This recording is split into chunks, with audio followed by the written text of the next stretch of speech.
অদম্য। মায়ের হাত ধরেই প্রথম যোগাসন শেখা, তারপরে স্কুল এবং তার পরবর্তীতে কোনো রকম প্রশিক্ষণ ছাড়াই ডিস্ট্রিক্ট পর্যন্ত যোগাসনকে নিয়ে যাওয়া। তারপর 2024-এ এসে প্রথম আন্তর্জাতিক যোগাসন যে প্রতিযোগিতা, সেই প্রতিযোগিতায় অংশগ্রহণ করা।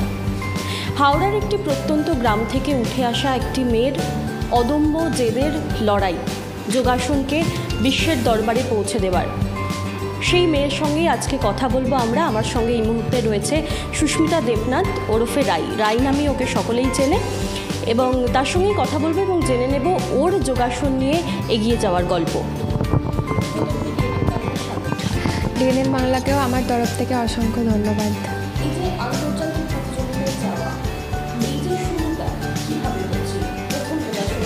প্রথম যোগাসনের শুরু আমার মায়ের হাত ধরে।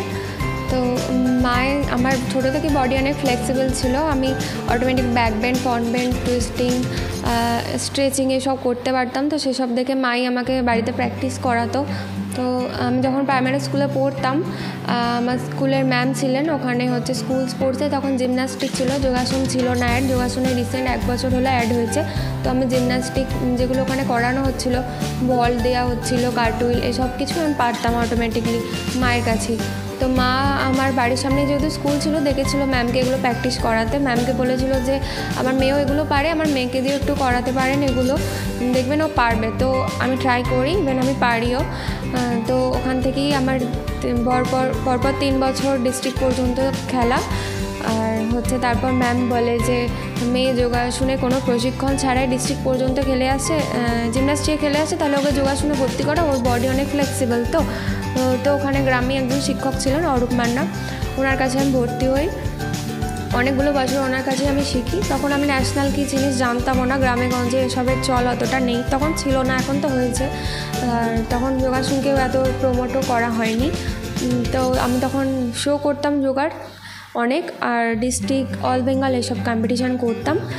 তা হঠাৎ করেই স্যার ক্যান্সারে মারা যান। তারপর থেকেই হলো যে আমি অনেকগুলো বছর তখন পেরিয়ে গেছে। তো তারপর এক জায়গায় আমার শো থাকে, করতে যাই কলকাতা সাইডে। রত্না ম্যাম বলে একজন ছিলেন, ওনার সাথে আমার পরিচয় হয়।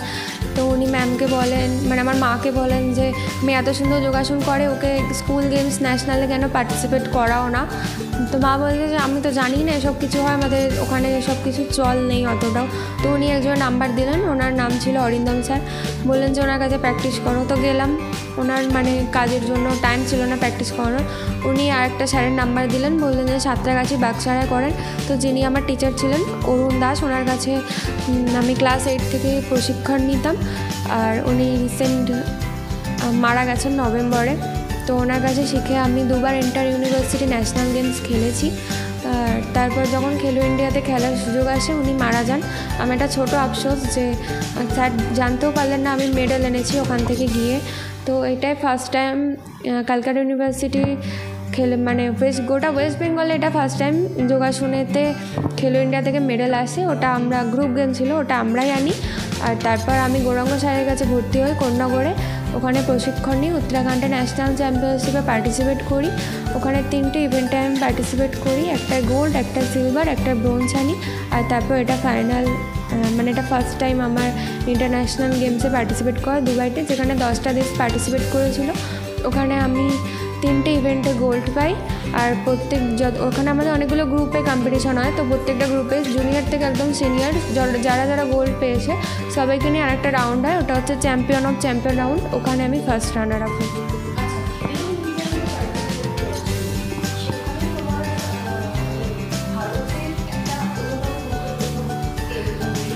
হ্যাঁ, ভীষণ অন্যরকম অভিজ্ঞতা। ওখানে হচ্ছে অল ইন্ডিয়া যতগুলো ইউনিভার্সিটি আছে সব ইউনিভার্সিটি মানে পার্টিসিপেট করে। তো তার আগে ওটা আমাদের একদম প্রথমেই খেলো ইন্ডিয়াতে নয়, ওখানে আমাদের ইউনিভার্সিটি, ক্যালকাটা ইউনিভার্সিটি আগে আমাদের সিলেকশন নেন যে কোন প্লেয়াররা খেলবে ক্যালকাটা ইউনিভার্সিটি। তো ওখানে আমাদের 3 বার সিলেকশন হয়, 3 বারই আমি সিলেক্ট হই। তারপর আমাদের জোন কম্পিটিশন হয়, যারা জোনটা কোয়ালিফাই করবে তারা অল ইন্ডিয়া ন্যাশনাল খেলতে পারবে ক্যালকাটা ইউনিভার্সিটির হয়ে। তো জোন কোয়ালিফাই করি, ন্যাশনালে যাই। ন্যাশনালে 4th পজিশন ছিল আমাদের ক্যালকাটা ইউনিভার্সিটি। ওখানে 8টা ইউনিভার্সিটি যারা 8 পর্যন্ত হয়েছে তারা যেতে পারবে, তো আমরা 4th র্যাঙ্কে ছিলাম। তারপরে হচ্ছে যে ওখানে যারা সিলেক্ট হয়েছিল আমাদের কল্যাণীও ছিল, বর্ধমানে ছিল, এরকম বিশ্বভারতী অনেক ইউনিভার্সিটি ছিল। তো অল ইন্ডিয়া যতগুলো, হরিয়ানা, পাঞ্জাব সবাই গিয়েছিল। তো ওখানে আমরা সবাই খেলো ইন্ডিয়াতে যাই, পার্টিসিপেট করি, আর ওখান থেকে আমরা 3rd পজিশন পাই।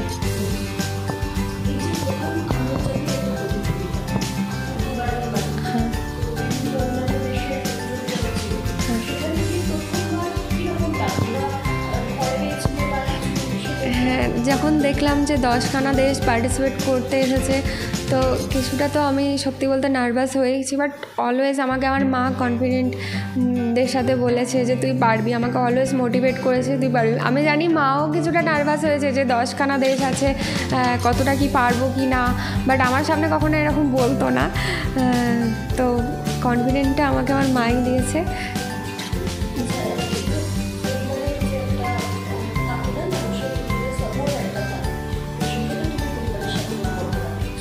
ভীষণ, আমাকে আমার ফ্যামিলি সাপোর্ট, আমার মা বাবা, আমার পাপ্পু কাকু, উজ্জ্বল মামু, সৌরভ মামু, এদের জন্যই মানে আমার অ্যাচিভমেন্ট। অল ক্রেডিট এদের সাপোর্ট না থাকলে আমি এই জায়গায় পৌঁছাতে পারতাম না। মানে যোগা নিয়ে নাকি ফিউচার নিয়ে? যোগা নিয়ে আমার সামনেই একটা গেম আছে শ্রীলঙ্কাতে, যেটা উত্তরাখণ্ডে আমি চান্স পেয়েছিলাম ন্যাশনাল খেলার পর, ওটারই ইন্টারন্যাশনাল আছে শ্রীলঙ্কা আগস্ট। তো আমি এটাতেই মানে এই গেমটাতে অনেক লোন টোন নিয়ে গেছি, তো এখনও জানি না ওটায় যাওয়া হবে কি। হ্যাঁ,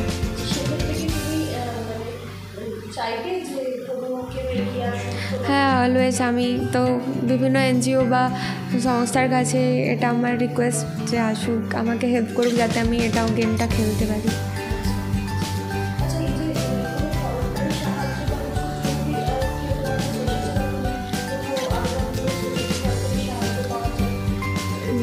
না, সরকারি সাহায্য তো পাইনি,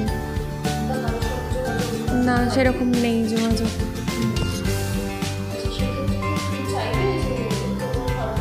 হ্যাঁ, চাইবো তো অবশ্যই, মানে ভীষণই হেল্প হবে ফিনান্সিয়ালি, কেউ যদি সাপোর্ট করে তো ওটাই অনেকটা বেশি হয়। হ্যাঁ, শুধু আমার কথা তো এখন সবাই তাও জানতে পারছে, আমার মতন অনেক ট্যালেন্টেড স্টুডেন্টস আছে যারা মানে যেতেই পারে না। আমি তো তবু ধার করে গেছি, ওদের তো এই সামর্থ্যটা থাকে না। তো যেহেতু মানে ওরা যেতে পারতো, তাহলে গ্রামেগঞ্জে এরকম অনেক সুস্মিতা দেবনাথ পেয়ে যেত সবাই। হ্যাঁ, যাতে সবাই মানে যতটা কংগ্রাচুলেট জানায়, তাদের সাপোর্টটাও যাতে যাওয়ার আগে পাক তারা, তবে না সাকসেস হবে।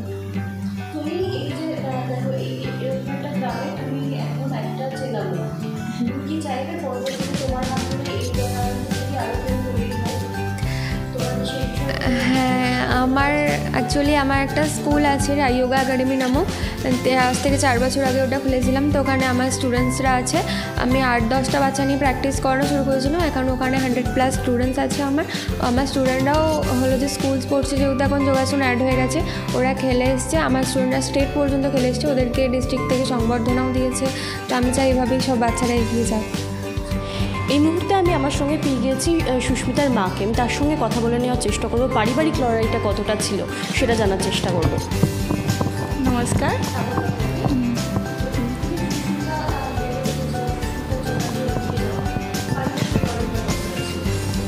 ছোটো থেকে তো অনেকটাই মানে লড়াই বলতে গেলে মানে পুরোটা লড়াই দিয়েই চলেছে আজকেও, তবেই এই জায়গায়।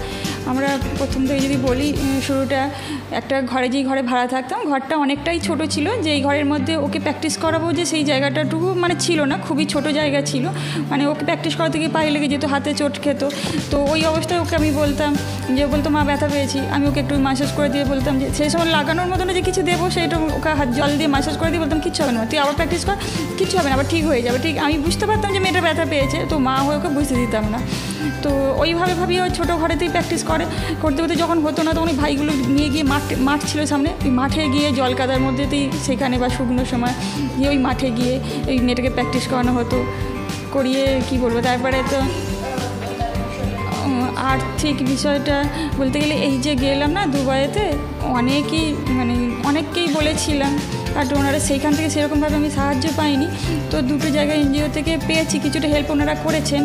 তো আমি যেটা কথাটা বলতে চাইছি, তো আমি চাই এই ব্যাপারে অন্তত আমাদের যে মাননীয় মুখ্যমন্ত্রী আছেন, রাজ্য সরকার, উনি তো সবাইকেই দেখছেন, এই ব্যাপারটা এই বিষয়টা নিয়ে উনি যদি একটু দেখেন তো খুব ভালো হয়। তাহলে গ্রামে গঞ্জে না আমার মেয়ের মতন অনেক সত্যি রাই আছে যে ওনারা হয়তো টাকা আর্থিক সাহায্যের জন্যই, আমি তো ধার করে আরে গেছি মেয়েটাকে নিয়ে, আমার নিজের আত্মীয় স্বজনরাও অনেক আমাকে হেল্প করেছেন যে দিদি এই সময়তে তুই নিয়ে যা, পরে আমাকে দিস, বাট মেয়েটা এই জায়গায় তো সবাই তো গিয়ে পৌঁছাতে পারে না। তো মেয়েটার মধ্যে সেই যোগ্যতা আছে, তো মেয়েটাকে নিয়ে যা, মেয়েটাকে টাকা পয়সার জন্য আটকে আসে না। আমি তো ছেড়েই দিয়েছিলাম যে আমি হয়তো পারবো না, পক্ষে সম্ভব না, টাকা জোগাড় করতে পারছি না। তো এটাই বলতে চাই যে আর্থিকটার দিকে যদি সবাই যদি একটু হেল্প করেন না, তাহলে এরকম অনেক সুস্মিতা আছে যে যেতে পারে। আজকে আমার মেয়েটাও যে জায়গায় গেছে, সামনে ওর আরেকটা আছে শ্রীলঙ্কা, আমি তোকে বলেই দিয়েছি মা আর পারবো না, আর বলিস না মা, এই ধারটাই আমি শোধ করি, এই ব্যাপার। উনি হলেন পেশাগত দিক থেকে একটা রেডিমেড যে দোকান আছে না, তো সেটা আমাদের নিজস্ব না, ভাড়ার দোকান। কথা বললাম সুস্মিতার সঙ্গে এবং সুস্মিতার মায়ের সঙ্গে। তারা যেটা জানালেন যে একেবারেই ছোট থেকে তার এই যোগাসনকে সঙ্গে নিয়ে পথ চলা এবং প্রথমে মায়ের হাত ধরেই যোগাসনে পদার্পণ, প্রশিক্ষণ ছাড়াই সে ডিস্ট্রিক্ট লেভেল পর্যন্ত যোগাসন নিয়ে খেলা প্রতিযোগিতায় গিয়েছে এবং তারপরে অনেক বাধা বিপত্তি পেরিয়ে এখন এই 2024-এ দুবাইয়ে আয়োজিত যে যোগা প্রতিযোগিতা, আন্তর্জাতিক যোগা প্রতিযোগিতা, সেই প্রতিযোগিতায় সে 3টি বিভাগে স্বর্ণপদক পেয়েছে এবং যে চ্যাম্পিয়ন খেলা হয়েছে সেখানে সে রানার্স আপ হয়েছে। সব মিলিয়ে তার যেটা বক্তব্য যে প্রথমতই তার যেটা আবেদন যে এই যে ইন্টারন্যাশনাল একটা প্রোগ্রামে পার্টিসিপেট করা, সেটা অনেকটাই আর্থিক বিষয়ে অনেকটাই সাহায্যের প্রয়োজন, আর্থিক সাহায্য নিয়ে তবেই সে এই আন্তর্জাতিক প্রতিযোগিতাটায় পৌঁছতে পেরেছে এবং এর পরবর্তী ক্ষেত্রে তার আরও একটি আন্তর্জাতিক প্রতিযোগিতা রয়েছে শ্রীলঙ্কায়। সেক্ষেত্রে তার আবেদন যে যদি কেউ সাহায্য করে তবেই সে সেই প্রতিযোগিতায় যেতে পারবে। বিভিন্ন গ্রামে বিভিন্ন জায়গায় প্রচুর এরকম প্রতিভা লুকিয়ে রয়েছে যারা হয়তো সাহায্যের অভাবে ঠিকঠাক জায়গায় পৌঁছতে পারছে না, সেই সমস্ত প্রতিভার কাছে সাহায্য পৌঁছে যাক, এমনটাই চাইছে আন্তর্জাতিক প্রতিযোগিতায় স্বর্ণপদক বিজয়ী সুস্মিতা দেবনাথ। আপনারা কি বলবেন এই বিষয়ে কমেন্ট করুন কমেন্ট বক্সে এবং এরকমই আরও খবর জানতে নজর রাখুন ডিএনএন বাংলায়। ডিএনএন বাংলা, সবার মনে সবার ফোনে।